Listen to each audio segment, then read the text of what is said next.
I always give some groups, let me repeat them.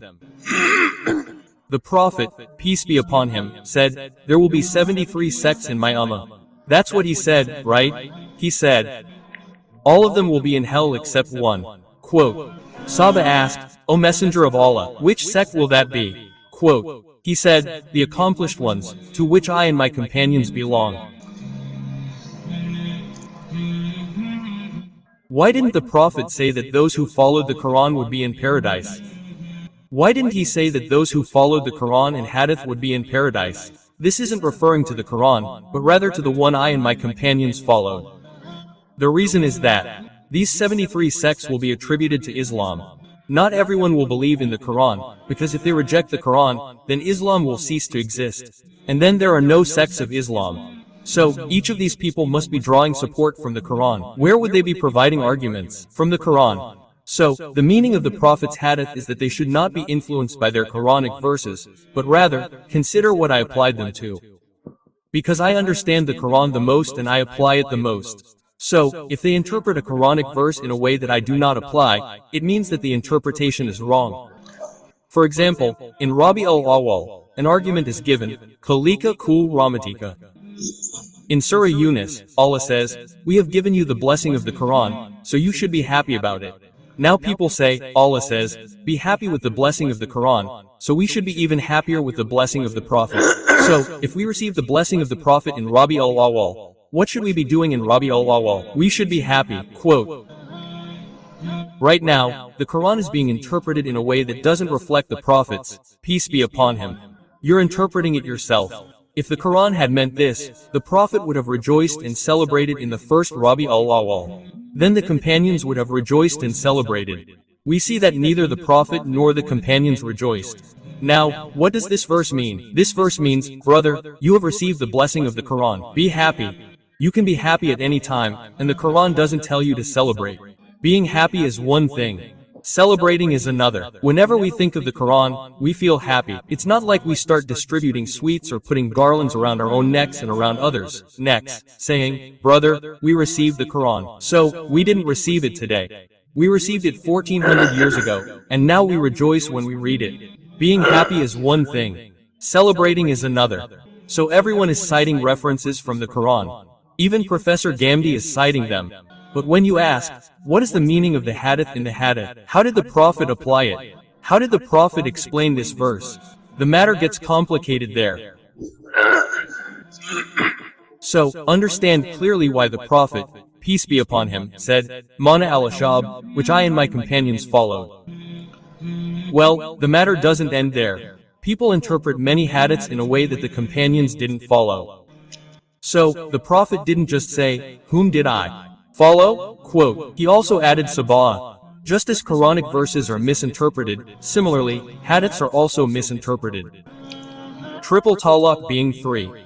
This is a fatwa on all sabah. Now, someone is presenting you with a hadith that claims triple talaq was 1. So, understand that he's making a mistake. He's making a mistake in explaining the hadith.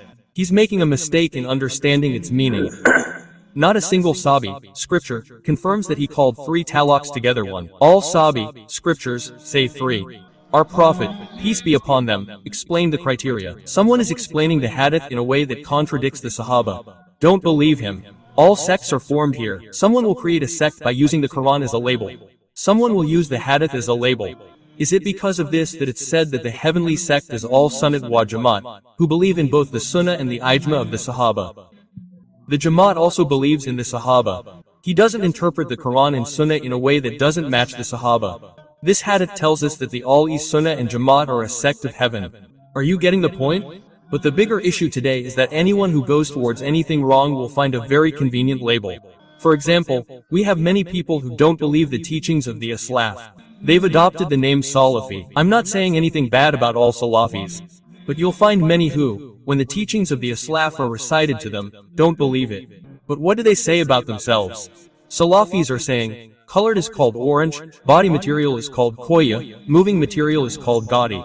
What do people call something that moves? Gaudy. Gaudy also means watch, and the body is called wealth. Such a wonderful commodity is called koya, meaning we've lost milk here. And orange, although it is also a colored thing, it's such a lovely color. What do people call it? Orange means it's not colored. This is the situation nowadays, with even the highest levels of sects not accepting the unity of the Islaf, whatever name they choose. Salafi, al-e-sunnat-e jamaat, means not following the hadith and the sahaba, not following the sunnah and the jamaat-e-sabas group, whatever name they choose. We are all e-sunnat-e jamaat. I understand the point, people are being deceived by similar names. What wrong did Jamaat-e-Muslimin do? The hadith states that whoever breaks away from the Muslim community and forms a new sect will go to hell. When a sect separated from the Muslim community in 1975, that sect separated from the Muslim community, and what name did it change to Jamaat-e-Muslimin? So, there's no need to be deceived by similar names. These are the labels that are circulating in the market.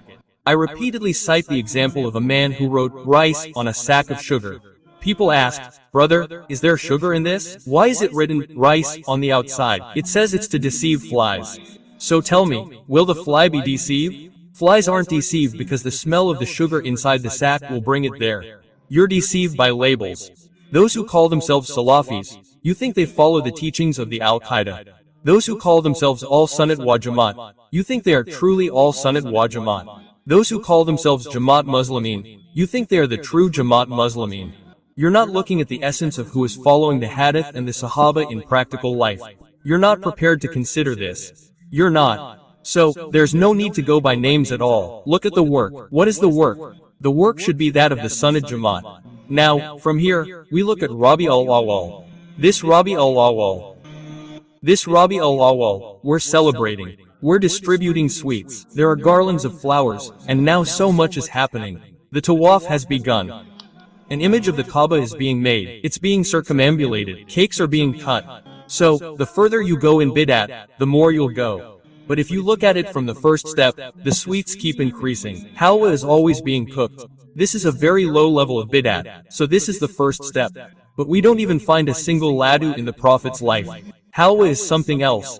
We don't even find a single message of congratulations in the Prophet's life that Rabi Ul Awal arrived and our Prophet sent a message of congratulations to anyone. Or, let's say the Prophet didn't, but the companions did.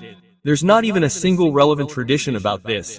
Do you understand the point or not? So, if a scholar offers a plethora of arguments for the Quran and Sunnah, it means, brother, the Quran and Sunnah have their own interpretation. They say, we don't find things in the Saba, nor in the Taba, nor in the Taba. This custom began in India much later. So, I'm not saying that those celebrating Rabi Ul Awal don't love the Prophet. They may love him more than we do. But don't judge the true nature of love because of a lack of knowledge. I don't blame anyone for being in love with the Prophet. Cakes are being cut, lights are being put up, garlands of flowers are being worn, and some people are even dancing and singing. They may be doing it. But brother, this love is your style, your own style. Allah will accept that style of love. He will accept the method prescribed by Allah and His Messenger, peace be upon him. So, first of all, there are 4 Imams among our companions, the Al-Sunnah wa Jamaat companions. The Al-Sunnah wa Jamaat companions ask, who compiled the issues of the Quran and Sunnah? 4 Imams, Imam Abu Hanifa, Imam Malik, Imam Shafi, and Imam Ahmad Hanbal are scholars accepted by the entire Al-Sunnah wa Jamaat. For example, Imam Bukhari is considered an Imam in the Hadith. People ask, what is the proof of Imam Hanifa's being an Imam? Our Imam is only a prophet. Quote, brother, Imam Abu Hanifa is considered an Imam among the Al-Sunnah wa Jamaat. In a specific context, the Prophet, peace be upon him, is the Imam in the prophethood. He is everyone's Imam. An example of this is whether Imam Bukhari is an Imam in the Hadith or not. Now, no one should say, our Imam is only the Prophet, peace be upon him. So, brother, where are you misinterpreting this? We don't call Imam Abu Hanifa an Imam in this sense. We call Imam Abu Hanifa an Imam in that sense. In the same sense in which we call Imam Bukhari the Imam of Hadith, we call Imam Abu Hanifa the Imam of Fiqh. What does Fiqh mean? He compiled issues from the Quran and Hadith and presented them to us. He did it, or his disciples did it on his orders, but it was his style. Islamic law came to us in a form. Imam Shafi also did this work through research. Imam Malik also did it. Imam Ahmad bin Hanbal also did it, and some other Imams also did it, but it did not flourish. It did not receive acceptance from Allah in the Ummah, and the scholars did not accept it in that way. Their work was accepted, just like many other scholars have passed away, but not all of them became famous. Those whom Allah used, who gained acceptance in the Ummah, are Imam Abu Dawood, Imam Bukhari, Imam Muslim, Imam Beki, and Imam Ibn Majah. These are renowned figures, who, by Allah's will, Allah grants acceptance to anyone in the Ummah whom Allah wishes to use for the sake of religion. So, in this sense, Imam Hanifa is called an Imam. Some people say, our Imam is only Muhammad, peace be upon him, and no one else is our Imam. They need mental treatment. A gentleman started saying, I said, Quaidi-Azam is the only prophet, peace be upon him. Quaidi-Azam means the greatest Qaid, and he is only Muhammad, peace be upon him. Now I asked, where are you putting this? We don't say, Quaidi-Azam, in the sense that he is comparable to the prophet. He is certainly the prophet, peace be upon him. Quote, Quaidi-Azam means all the Imams of the world, all the Qaidin of the time of Muhammad Ali Jinnah, who worked hard for the freedom of their communities. We call him Quaidi-Azam in that sense. Nowadays, there are senseless people who are telling us to learn the religion from them. They don't understand the meaning of the word Imam. Imam is used everywhere in different senses. Now, you say, our Imam is Mufti Tariq Masood Sahib. The next person says, our Imam is simply Muhammad Sallallahu Alaihi Wasallam. Then you say, brother, I'm talking about the Imam of the mosque. Our Imam in prayer is Mufti Sahib. Quote, the next person says, no, our Imam in prayer is also Muhammad Sallallahu Alaihi Wasallam. You say, brother, what I'm trying to say is that our Imam in Friday prayers is Mufti Tariq Masood Sahib. Who is our Imam not only in Friday prayers, but also in Friday prayers? We should look at Muhammad Sallallahu Alaihi Wasallam. Quote, this means he's crazy. What is this? It's pointless to argue with him. So, Imam Abu Hanifa is not called an Imam in comparison to Muhammad, peace be upon him. Imam Abu Hanifa is called an Imam in the sense of those hadiths attributed to the Prophet, peace be upon him. Similarly, he is called an Imam in the sense of someone who sorts through the Quran and the sayings of the companions, debates them, forms a consensus based on arguments, and then brings Islamic law into written form, and then gets the scholars of the entire world to believe it. Do you understand? He is called an Imam in this sense. So, among the Al Sunnah wal Jamaat, Imam Bukhari is also an Imam, Imam Muslim is also an Imam, and Imam Dawood is also an Imam. Now, if someone presents a hadith research that doesn't match Imam Bukhari's, you will accept his research and throw it against the wall. He asked, are you new? The Imams and Mudasseen have done this work before. Remember, these four are considered Imams in fiqh, and their disciples, after them, are considered Imams after them. And their disciples have been coming for centuries, right up to today. Imam Shafi'i's Imam, Imam Ahmad bin Hanbal, is Imam Bukhari's teacher. Now think, what good would Imam Bukhari's teacher be? I'm not saying this in a good or bad sense. What status would he have in the knowledge of someone who is like Imam Bukhari? He is a teacher. And then Imam Ahmad bin Hanbal's teacher is Imam Shafi'i. Do you understand? Then Imam Shafi'i's teacher is Muhammad ibn Hassan, who is a disciple of Imam Abu Hanifa. And who is Imam Muhammad ibn Hassan's teacher? Imam Abu Hanifa. So, they have done the murtab. Quote, his disciples did it, but on his orders and by arranging his sayings, neither the Kitabul Wu Kitab nor the Zakat Kitabul Kitab. Before that, we couldn't find such an arrangement, just as we couldn't find an arrangement for the hadiths. The hadiths existed, but not in order. Similarly, before the compilation of the Fuqah, there was a Fuqah. There were issues. The compilation was done later. Now, once something is compiled, you become bound by it. Then, saying, what's the point in following the Fuqah of Abu Hanifa or Imam Shafi'i? There was nothing like that during the Prophet's time. So, my brother, this is absolutely pointless. It's like someone saying, why do I need to follow the book of Imam Bukhari? This book didn't exist during the Prophet's time. Brother, all these hadiths existed during the Prophet's time. The compilation was done later. The correct zaf was sorted later. Once you've done it, you'll have to follow it. Similarly, during the Prophet's time and Sahaba's time, there were issues. They weren't sorted. There was a wrong call, and there was a correct call. The Ibn Masil sorted the law. Now that they were sorted, the entire Ummah aligned it.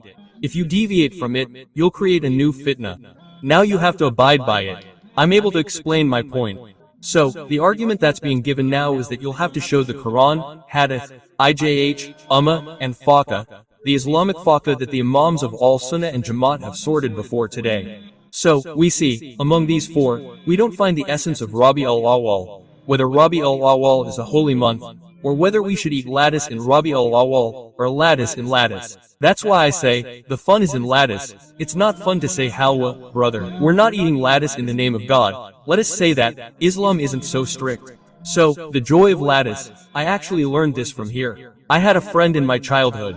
He sent us somewhere to seek a proposal, and when the proposal was finalized, the person came from our elders, the elders of the family. So, on the day he was going for the engagement, my cousin was telling me that his heart was bursting with joy. So, from there, I remembered the word, ladu. What a burst of joy in his heart, he couldn't hide his smile. So, my friend is bursting with joy. But after marriage, whatever bitterness has arisen in their hearts, only Allah knows. So, let's see if Imam Abu Hanifa has anything to say on this matter. Neither does Imam Shafi'i, nor Imam Malik, nor Imam Ahmad ibn Hanbal. These four are Imams of the same school of thought who are followed worldwide. If you go to Indonesia, you will find all the Shafi'is. If you go to Malaysia, you will find all the Shafi'is. If you go to Iran, you will find all the Hanafis in all East Sunnat wa Jamaat. You will find all the Hafis in Uzbekistan and Azerbaijan, the states which are independent from Russia. The whole of Afghanistan is Hanafi. The whole of Peshawar is Hafi. The whole of Lahore, except for a few % of the people who are not Hanafi, they too have not become Hanafi now. If you go to their forefathers, were they all Hanafis?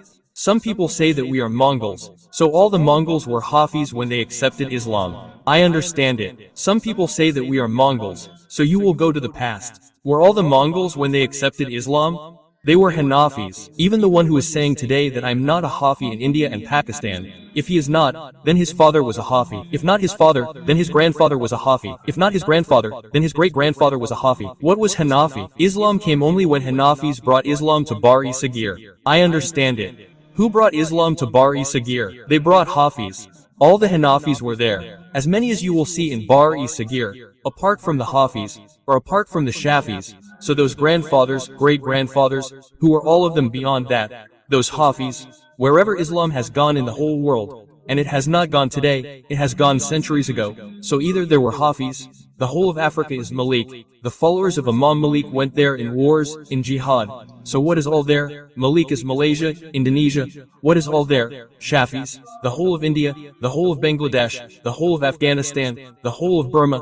This entire population is many times more than China, that is, not many times but it is very much. What were all these, brother, when Islam came? There were Hafis. What was the entire quota when Islam came? Hafis. All the big jihadi commanders who went to fight with non-Muslims. After coming to India, there were battles with Rajputs. There were battles with Hindus. The battle of Panipat. All those Hanafis. Shah Ismail Shahid Rahmatullah, who went out to do jihad against the British. He and all those in his army were Hanafi Mujaddid al-Fasani Rahmatullah al, who when Emperor Akbar he brought forth a new religion and became apostate. What were those Mujadasa, the reformers of Islam, and the saviors of Islam in India? In India's 1,200-year history, you'll find only Hafis. In Malaysia's 1,200-year history, you'll find only Shafis. In Saudi Arabia's 1,200-year history, you'll find only 7,7500 Hanbals. Do you understand? These four are the schools of thought of the All-East Sunnat Jamaat. Now, people here say, the Prophet didn't call us Hafis, nor did he call us Shafis. Do you understand? We are Muslims, definitely Muslims, in contrast to non-Muslims. Allah named us Muslims. In contrast to whom? Non-Muslims. But when a law is established within the All-East Sunnat Jamaat itself, if someone follows one school of thought within that law, then anyone who distinguishes themselves from other schools of thought won't do so by calling themselves Muslim. Now, if a Shafi sitting here were to ask me, what are you? I replied, Muslim. He would say, do I look like a non-Muslim to you? So, Hafi is used in contrast to Shafi'i, Hamli is used in contrast to Shafi, and it's never needed. If it's ever needed, it's used. Otherwise, it's not needed. Do you understand that I'm just saying this to point out that these newcomers who are emerging into the market these days don't have a true religious faith? We're neither Hafi nor Shafi'i. What were their ancestors, grandfathers, and great-grandfathers? They were all Hanafis. Now, either they were all wrong or they were wrong. People would easily say they were all wrong. What were they all? Wrong. Someone commented on one of my statements, saying, if Muslims have been following the wrong path for centuries, should we remain in that error? I often get these comments. Mufti Sahib repeatedly asks, were they all wrong for centuries? Were they all wrong for centuries? People also say this in the comments below. I read the comments below my statements a lot so that I too get a chance to reform. I know the impact of our statements. Where is the public going? So many people ask, were they all wrong? Then, in argument, everyone in the Jewish community was wrong. The Jewish community has been going wrong for centuries. So, if they can be wrong, we cannot be wrong. So, understand this community, this ummah, that judging by the Jewish community is wrong. The prophets who came among the Jewish community were not the last prophets. Therefore, there was no guarantee from Allah that they would not be misled. Therefore, they have all been misled for centuries. He is not the last prophet, and a new prophet is yet to come. But after our prophet, peace be upon him, no new prophet will come. Therefore, Allah has guaranteed that this ummah cannot remain entangled in misguidance for centuries, because a new prophet will not correct this ummah. So, the scholars are not the ones who will correct it. If everyone has gone wrong, who will correct it? Will a few scholars come and correct it in the 15th century? No, I understand. I think it's only in the hadith that I understand it. Lala, you can write it on the internet and you'll find a reference. Write it down in Arabic. The Prophet, peace be upon him, said, "My ummah cannot remain entangled in misguidance." In this, you didn't say it couldn't happen in a certain year, or it could happen in a certain year. Meaning, it can never happen. When it can't happen at any time, it means that this large ummah that has been entangled for centuries was entangled. Brother, you're wrong, with all the new things coming into the market. All those you meet here who have abandoned Hafiyat, their fathers or even their fathers have already abandoned Hafiyat, so their grandfathers will turn out to be Hafiyas. This practice doesn't go back more than 2 or 3 centuries. No one can even show the grave of a non-Hafi in India that's 2.5 to 300 years old. Do you understand? Forget about being alive, you won't even find a grave. So, we fought the British, my friend. The British snatched our rule from us. The Ottoman Caliphate ended. They were all Hafis too. Those who established the Caliphate were a very powerful caliphate for 300 to 400 years. So, Europe considered them Muslims and conspired against them. Their rule has been destroyed. The Islamic law that prevailed in the Ottoman Caliphate for 500 to 600 years was all non-Hafi. That too is wrong. Most of the Banu Abbas people were non-Hafi. That too is wrong. The most prominent Qazi among the Banu Umayyah was Imam Abu Yusuf. Qazi Khuja was also a Hanafi. So, friend, where are you taking this community? Yes, when a non-Muslim accepts Islam and you say, all the Hafis and Shafis are wrong, come to the one religion of Muhammad, the non-Muslim will be greatly attracted by this slogan, but a major question will arise. When we turn to books, we study the teachings of the scholars, we find 4 classes of scholars in books. Whenever you read the teachings of any scholar, they will either be in the Hafiyya class, or the Shafi'iyya class, or the Malikiyya class, or the Hanala class. You won't find them anywhere else. Illa mashallah. A few scholars became Shawkani, Ibn Hajam became Zari, a few out of millions. Do you understand or not? So, these people who are telling you, we are against sects, by using these nice labels, are not against sects. They are launching a new sect in the market. I say this again and again. Do you understand? Well, the discussion has begun. I was just talking. People also ask, why don't you research these 4 and unite them? This is a serious question. Friend, there are 4 Imams, the religious scholars, the Hafi, the Malik Shafi. So why not research the Quran and the Hadith and come to a consensus? Look, these 4 Imams have agreed on many things by researching the Quran and the Hadith. Now, in the matters on which they have done so, all 4 are unanimous. There aren't 4 opinions on everything. There are many issues on which research has been done. 3 Imams have sided with each other. Many issues have been researched. 2 have one opinion, 2 have another.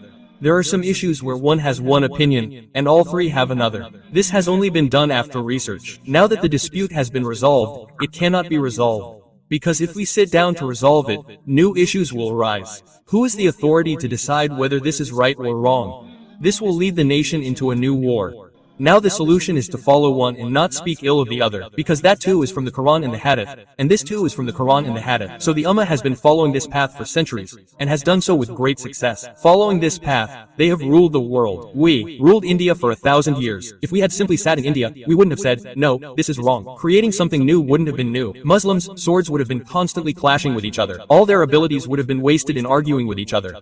Quote, do you understand or not? So, what were the Mongols, brother? They were Hafis. So, if someone says I am like this, then all their ancestors will turn out to be Hafis, and you are good. And if I still say that no one believes in these 4 schools of thought, they say, this is wrong. We are all Muslims. Indeed, we are only Muslims. Quote, but where necessary, where there is a difference of opinion, then I will have to mention whose opinion I follow. But if you don't believe it, you say, all 4 are wrong. I'll bring people to the Quran and Hadith. Quote, do you think we've brought this tradition to the Bible? We bring the Quran and Hadith. So then I tell you, you should also create a separate compilation, the Kitab al-Wudu, the Kitab al-Zakat, and the Kitab Sam, with the signatures of all the scholars of your school of thought. But that's not possible, because one will have one opinion, another, and a third will have so much divergence that even the 4 Imams don't have such a wide difference. There's no 5th compilation. If there's no compilation, how can we tell people to follow it? There isn't one. Now I turn to Rabi Ul Awal. Tell me, is the observance of Rabi Ul Awal in the Quran? Is it in the Hadith? Even if you cite a Quranic verse, why don't we see it in the Prophet's life? Why don't we see it in Sahaba's life? Why isn't it mentioned in the teachings of Taban or in the books of the four Imams? They were more expert. And our strong men who celebrate Rabis call themselves followers of Imam Hanifa, saying they follow him. They call themselves Hafi. So, show me the books of Hafi, brother. You won't find it anywhere in those books either. What's left now? Only our emotions. So, religion isn't about emotions. What is religion? It's about obedience to Allah and His Messenger. Now, I'll conclude by asking you one thing. Look at what we find in the hadiths about how the Prophet, peace be upon him, celebrated his birthday. Did he celebrate it or not? The authentic hadiths of our Prophet, peace be upon him, prove that he was born on a Thursday. Everyone believes this. The Ummah has a unanimous belief about which day the Prophet was born. On the day of the Holy Prophet, peace be upon him, used to fast on the day of the Holy Prophet, peace be upon him. When the companions asked him, he said, "This is the day of my birth." Tell me, can fasting and Eid be combined? Tell them, does anyone fast on Eid? However, he did not celebrate any other such day. He only celebrated one birth. How? By fasting. There was certainly wisdom in this, so that the community does not start celebrating it. Do not start celebrating it as a festival. Do not make it a festival by fasting, so that the essence of both festival and Eid disappears. If he had not fasted, it would have been neutral. This day would have been neither a festival nor a fast. Even then, celebrating the festival was not permissible, because a festival requires proof. Evidence must be shown from the Quran and Sunnah. We cannot celebrate any Eid on our own, can we? Brother, we have evidence for Eid al-Fitr. We also have evidence for Eid al-Adha. If we celebrate Eid on any of the days in between, it would be permissible. People will ask us to show them from the Quran or Hadith. Even if the Prophet, peace be upon him, had not fasted on Thursdays, it would still not be permissible for us to celebrate the day of birth or observe it as a festival. Because there is a hadith in Bukhari Muslim that says there are only 2 Eid al-Adha and 2 Eid al-Adha. He said that every community has one festival day in a year, and how many do we have? 2. So, 2 Eid al-Fitr and 1 Eid al-Adha. So far, the matter is clear. But our Prophet went further and observed a proper fast, and fasting and festivals cannot be combined. So, the concept of a festival has ended. You might say we celebrate Eid Milad-e-Nabi at night. We don't celebrate it during the day. When do we celebrate it? At night.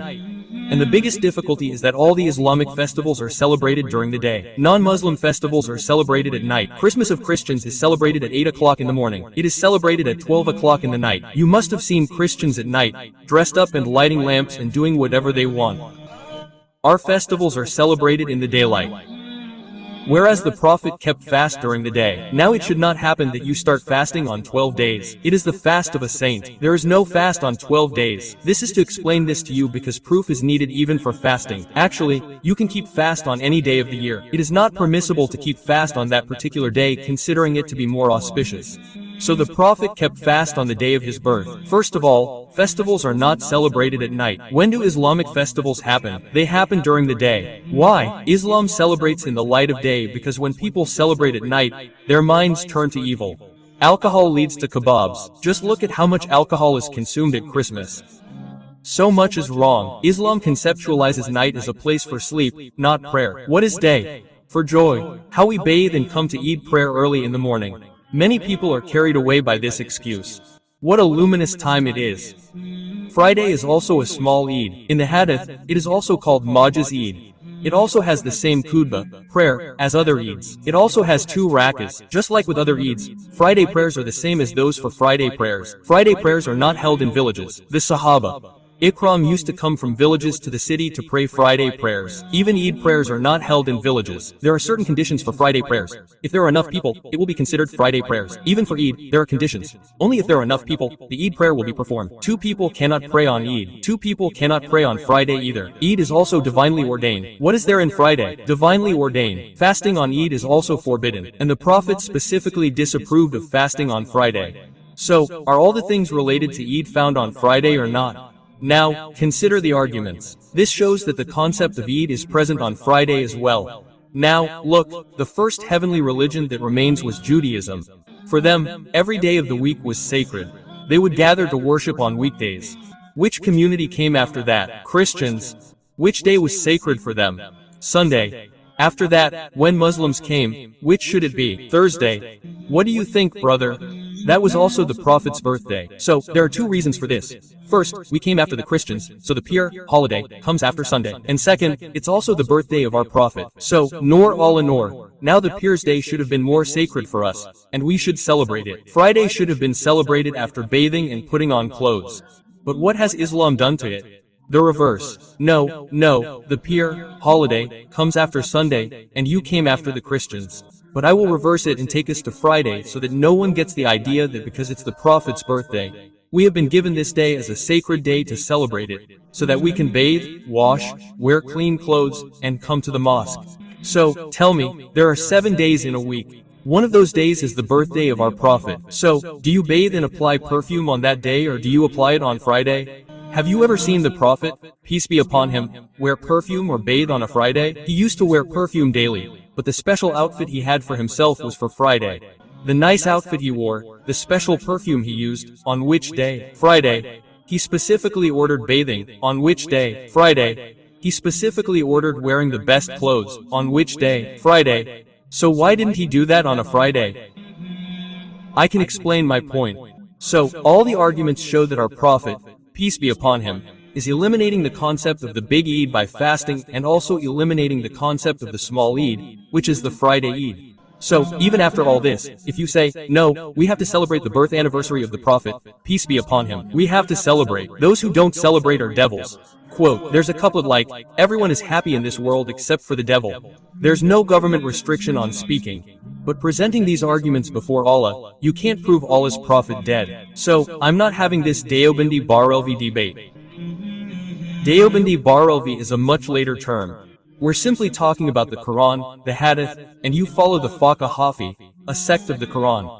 You say that when there's a difference in interpretation between the Quran and the Hadith, which one will we follow? We'll follow the Faqa Hafi, a sect of the Quran. This is what it means to follow the Faqa Hafi, a sect of the Quran. It doesn't mean that we're following the Faqa against the Quran and the Hadith, or that if someone follows the Faqa against the Prophet, they're a kafir because they prioritize Abu Hanifa's words over the Prophet's. But that's not the case. What's happening is that the Prophet's words are interpreted in many ways.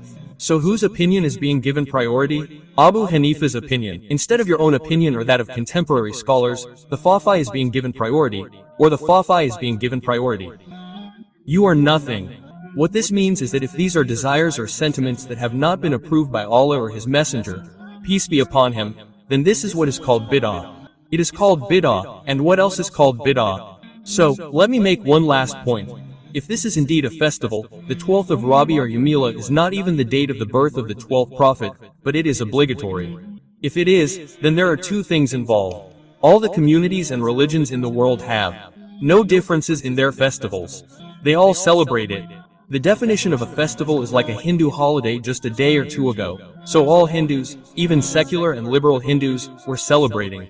In fact, many Muslims have also started celebrating with them. The Christian festival falls on December 25th. Whether it's Italy, Germany, Paris, America, Pakistan, Saudi Arabia, etc., any Christian anywhere in the world will celebrate Christmas. Some will celebrate more, some less. No one will oppose it. Festivals are a tradition, just like the Muslim festival of Eid al-Fitr, Eid al-Adha. It will be decided on the day of the festival, whether it should be celebrated today or tomorrow.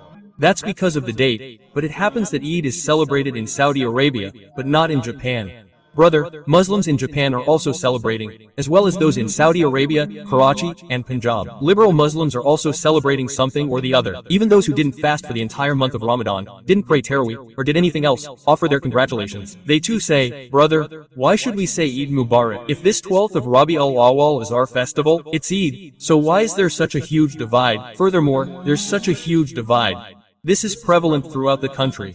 You won't see a single flag in all of Saudi Arabia. You can say this is a Wahhabi, that is someone, that is a Dimka. I'm not getting into the debate about who is a Wahhabi and who is a non-Wahhabi. I'm just saying, whether it's a festival, Wahhabis, or non-Wahhabis. The superlative degree of Wahhabism is Wahhabism. Many people call us that, but we're not Wahhabis. They are Wahhabis. They are very strong Wahhabis. People say this about us. So, whether we are Wahhabis or non-Wahhabis, the point is, if it's a festival, then everyone celebrates anything that's Islamically motivated. No one in Saudi Arabia even knows about it. Then again, I was in Malaysia. 12 Rabi Ul Awal. A few years ago, I was in Malaysia. I didn't even notice 12 Rabi Ul Awal there. I happened to be passing by and I talked to people. It might be celebrated in a neighborhood, but I didn't see it anywhere else in Malaysia. So, what kind of festival is this? Well, even in the countries where it's celebrated, it's not celebrated nationwide. It's not in one city or another. Furthermore, in the cities where it is celebrated, it's not in one area or another. In Karachi, 12 Rabi is celebrated, but you're celebrating it in Karadar. It's not in Defense, it's not in Najmabad. Furthermore, if it's celebrated in Najmabad, it's in one street and not in another. Furthermore, even if it's celebrated in every street, it's not in every house. 2 houses have flags. There aren't flags in 2 houses. Festivals aren't like that, brother. Eids and festivals are celebrated together. The topic is coming up in Kopti Sharif. We shouldn't taunt anyone. I say this again and again. Don't abandon your concepts, your views, your sect, whatever you're confident in. And don't tease others. But, we have the right to offer arguments. We can offer arguments, right? So we're offering them. We tease someone. If someone hoists a flag, I won't go and take it down. Flags are being put up in the neighborhood, and sweets are being brought in. We still go and greet them. Uncle, are you alright? Are you well? Is everything fine? Quote, we report, Walaikum salam, Mufti Sahib, everything is going well. Congratulations on your wedding day. We greet them. We don't ask, why is this flag hoisted? Why are you eating halwa? Quote, brother, we don't want to provoke anyone. We've presented whatever arguments we could. If you understand, that's fine. If you don't, that's fine too, brother. If Allah forgives you, we have no objection. If Allah doesn't forgive you, then don't ask us why you didn't tell us. Is that right? So, what are you saying, sir? Yes, Imam Raza Ahmed Raza Sahib wrote that it is the 8th of Rabi Ul Awal. Well, this is also an important point. There is no discrepancy even in the dates of festivals. Here, there is discrepancy in the date itself. Someone said it is the 8th of Rabi Ul Awal. Someone said it is the 12th of Rabi Ul Awal. Someone said it is the 9th of Rabi Ul Awal. And in Gunia Talban, Sheikh Abdul Qadir Gilani, may Allah have mercy on him, attributes it to Muharram. So, there's a lot of talk about the word 12 itself. No authentic hadith mentions Rabi's 12. The authentic hadith simply states that he was born on a Thursday. You can't show any authentic hadith that says the Prophet, peace be upon him, was born on the 12th. So, brother, we have to follow the Islam that has been completed. It's the one that the Sahaba and Tabi'in brought, and the Muhaddin preserved it in their scriptures. You're not allowed to deviate from that. If you deviate, it's like a thorny bush. And another important point is that innovation has no legs. Innovation changes, but the Sunnah doesn't. Look, there are 2 Sunnah obligatory prayers for Fajr. They've been around for 1,400 years. Has there been a change in that? But innovations change. You won't find the same style of Rabi Ul Awal celebrated last year as you did the previous year. Not before that, but 100 years ago, the celebration was completely different. There was no cake cutting or laddu celebrations. There were only gatherings, harps, and little else. So what's happening every year? It's changing. The Sunnah remains the same. Bid'at, innovation, keeps changing. And this bid'at, innovation, increases every year. Now, even many Barelvi scholars are worried, wondering what's going on. How many times has Mufti Manib Sahib stated, where is our community headed? What's this spectacle? You must have heard it many times. He's also recorded his protest. Now that you've established a bid'at, innovation, what principles will you follow to reign in your community? For example, you recite as-salat as-salam alaka, or Rasul Allah before the azan. Our answer is simple. If this didn't happen during the Prophet's time, we won't. You said there's no prohibition in this. Reciting the dad is a good deed in itself. So what's the harm if we recite it before the adhan? Now you'll be caught. How will you be caught? Tomorrow someone will get up, finish the adhan, say, La ilaha illallah, and then say, Muhammad Rasulullah. We'll stop him. We'll say, brother, the adhan is proven from the Prophet, peace be upon him, from Allahu Akbar to La ilaha illallah. Don't add anything before or after that. On what basis will you stop him? Quote, he'll say, brother, I'm not opposing Muhammad Rasulullah, nor am I saying anything wrong. The kalma isn't complete until the Prophet's prophethood is acknowledged. So show me where the Prophet, peace be upon him, prohibited it. If you can show it, that will be the change. Tomorrow someone will come and say, Muhammad Rasulullah. The day after tomorrow someone will come and say, Salat o Salam, both before and after the adhan. Someone will come. Quote, now, look at our mosques. The Imam and the Muqtadi, leave peacefully. At the end of the prayer time, the Imam comes to the prayer mat, as is the Sunnah. How many hadiths mention that when the Prophet, peace be upon him, came to the prayer mat, the congregation stood? Up, and when he finished the obligatory prayer, the relationship between the Imam and the Muqtadi ended. This is in the hadiths. Everyone is free. It's so easy here. I come to the prayer mat, pray, and after that, I'm free. I'm better off going home to pray the same sunnah. That's the end of the story. But if you don't follow the Quran and Sunnah, you get yourself into trouble and others get caught. Now, in many mosques, we've seen the Imam arrive and he'll be already seated. He's getting the same salary as us. What responsibility is the Imam facing? Double. There, the Imam gets angry. They're saying, these clerics are having a great time. Come on, come from the narrow lane. Get out, you're getting paid as much as anyone else. Now they'll come and sit down. First, there's the iqama. Everyone stands in the prayer room. Then the Imam has to recite a long prayer. You've put an Imam in a state of tension. Even the priest isn't getting up and leaving. He's in a state of tension. You might say that prayer doesn't bring tension to anyone, but it certainly doesn't when you're asking for it at gunpoint. Even when you're asking at gunpoint, it's nothing but tension. He's not asking for it on his own. He knows if I go, people will call me a fool, and I'm just leading the prayer. What happens to the Imam? They'll call me a fool. So now he's sitting there, poor fellow, leading the prayer. Quote, God bless you, he says. It's a very long prayer. Even that isn't enough. After the prayer, the Imam has to recite the Sunnah. Then, after the Sunnah, he has to pray another long prayer. Poor guy, this is happening at gunpoint. So, I applaud the Imam's courage, but I say he should at least double his salary. Similarly, we repeatedly say that the concept of hugging on Eid is not proven by the Prophet, peace be upon him. We easily navigated through difficulties with great ease. Now, when I lead the Eid prayer, I tell people, brother, pray for everyone wholesale. Isn't it alright? And we take the narrow path. But those who say, hugs are a sunnah, or that the Prophet hasn't forbidden hugs, so ask for them. Only the one who experiences the tension on Eid knows it. You have to hug everyone 3 times. Meet like this, then meet like this, then meet like this. Then you leave, Wasim Bhai is coming. Meet like this, meet like this, meet like this. Then Ghaffar Bhai is coming. Meet like this, meet like this, meet like this. Then Sabakin Sahib is coming. Meet him again. Then Tabassum Sahib is coming. Then another Ghaffar Bhai is coming from there. Then someone named Jamshed is coming from there. Not only is the person who borrowed money from you coming from there, the one you're waiting for, the one you're looking for, if I find him, I won't let him go, he won't come. How tense, friend, how tense. It's difficult to pass through one street. Just like that, 10 people are coming from there. Hey, hug these 3. Then turn from there, 20 people are coming from there. You're in trouble. Others are also in trouble. Keep your spirits light, friend. It's Eid, it's not some kind of punishment. We can easily pass through the narrow alley. The Eid I teach you. Assalamu alaikum ji. Brother, take